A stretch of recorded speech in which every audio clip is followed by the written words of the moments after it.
Hello दोस्तों, इस video में बात करने वाले हैं प्राकृतिक संख्याओं यानी कि नेचुरल नंबर के बारे में। यानी कंप्लीट जो नेचुरल नंबर है उनकी पूरी डिटेल हम आपको इस वीडियो में देखेंगे। तो चलिए स्टार्ट करते हैं। जिन संख्याओं से वस्तुओं की गणना की जा सकती है उन्हें क्या कहते हैं? प्राकृतिक संख्याएं कहते हैं। यानी जिन संख्याओं से हम काउंट करना स्टार्ट करते हैं, तो काउंट करना हम 1 से स्टार्ट करते हैं।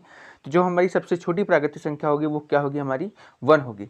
तो ये संख्या वस्तुओं को गिनने अथवा क्रम से रखने के लिए प्रयुक्त किए जाते हैं। तो ये 1 2 3 4 5 उससे लेकर कहाँ तक? इन्फिनिटी तक। इन्फिनिटी वो चीज़ होती है जहाँ की इसकी कोई लिमिट ना हो, अनलिमिटेड, ठीक है, तक की जो संख्याएं होती है वो क्या होती है? हमारी प्राकृतिक संख्याएं होती हैं। इसे अंग्रेजी के अक्षर कैपिटल एन से हम लोग प्रदर्शित करते हैं। अच्छा, जो प्राकृतिक संख्याएं होती हैं वो पॉजिटिव होती हैं। क्या होती हैं? पॉजिटिव होती हैं। फिर नेक्स्ट क्वेश्चन ये आता है कि प्राकृतिक संख्या में शून्य होता है या नहीं? तो बिल्कुल नहीं होता है, क्योंकि प्राकृतिक संख्या काउंट करने के लिए जीरो की कोई आवश्यकता नहीं होती, क्योंकि कोई चीज़ जीरो तो हो ही नहीं सकती ना। तो 1 से स्टार्ट होती है काउंटिंग, तो उसमें जीरो नहीं होता है।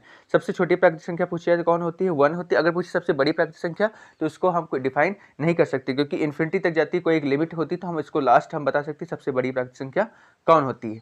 फिर एक चीज और बता दूं कि लगातार दो कॉन्सिक्यूटिव मीन्स होता है लगातार दो प्राकृतिक संख्याओं के बीच में जो गैप होता है वो कितना होता है? वो 1 होता है। सभी जो प्राकृतिक संख्याएं होती हैं वो पूर्ण संख्याएं होती है। यानी पूर्ण संख्या में प्राकृतिक संख्या तो होती हैं, साथ में क्या होता है? जीरो भी इंक्लूडेड होता है। इसलिए जो जितने भी प्राकृतिक संख्या उनको हम पूर्ण संख्या तो बोल ही सकते हैं, ठीक है। उसके बाद क्या कहें, अगर मान लीजिए फॉर एग्जांपल जैसे कि एक क्लास है, उसमें क्या होता है? बॉयज और गर्ल्स होते हैं। तो गर्ल्स को गर्ल्स तो बोलेंगे, साथ में हम उनको स्टूडेंट भी बोल सकते हैं। वैसे ही प्राकृतिक संख्या तो है ही है, साथ में उनको हम पूर्ण संख्या भी बोल सकते हैं। फिर क्या होता है? जो सम प्राकृतिक संख्या होती है वो क्या होती है? 2 4 6 8 10 से लेकर अनंत तक। और विषम प्राकृतिक संख्या कौन होती है? 1 3 5 7 9 और 11। ये भी क्या है? हमारी विषम प्राकृतिक संख्या है। इससे रिलेटेड कुछ पॉइंट है कि प्राकृतिक संख्या जो मोस्ट इम्पॉर्टेंट फैक्ट्स जो होते हैं कि प्राचीन इतिहास के आधार पर इसे हिंदी अरबी संख्या कहा जाता है। इसका कुछ और नाम था, वो था हिंदी अरबी संख्या। प्राकृतिक संख्या पद्धति का ही क्या है? एक भाग है, यानी कि जो नंबर सिस्टम है उसका एक पार्ट है।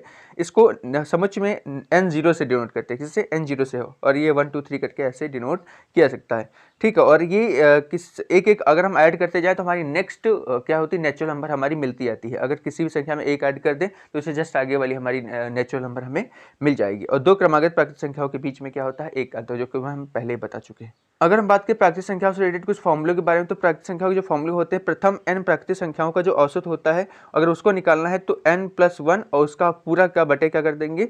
2 कर देंगे। फिर लगातार n विषम प्राकृतिक संख्याओं का योग, तो उसको निकालने के लिए n/2 करेंगे, फिर उसमें हम प्लस ऐड करेंगे। फिर प्रथम n सम संख्याओं का औसत निकालना हो, तो औसत निकालने का फॉर्मूला क्या होगा? n+1, जो n दिया गया हो उसमें 1 ऐड कर देंगे, वही उसका औसत हो जाएगा। फिर प्रथम n विषम संख्याओं का औसत निकालना हो, तो वो जो n की वैल्यू दी गई वही उसका औसत होती है।